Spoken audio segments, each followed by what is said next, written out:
Primeiro-ministro suba PNT atu garante na fata insegurança, não assegura estabilidade e arrailaran.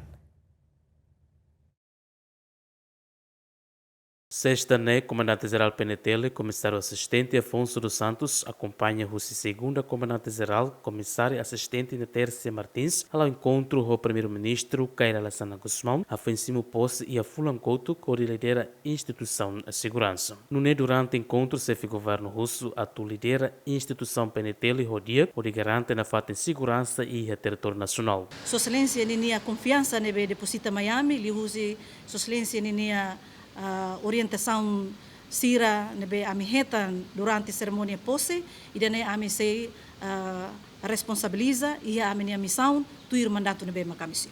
Normalmente mensagem nebe makfo orientação nebe makfo mak assegura situação e a território Timor Laran tomak atunune garante estabilidade paz no hakmatek ba ema hotu hahusi capital nação ninian to área rural. Antes, comissário assistente Afonso dos Santos, no comissária assistente da Tércia Eufrásia Soares Martins, se me posse no dar comandante-geral, no segunda comandante e a âmbito comemoração do aniversário PNTL para Ruanu Resinen. Polícia Nacional Timor-Leste estabelece a Tinari Rua, nebema define ona e a Constituição República Democrática Timor-Leste, artigo atos ida hat nulo resunido. Aderet Jimenez, GMN.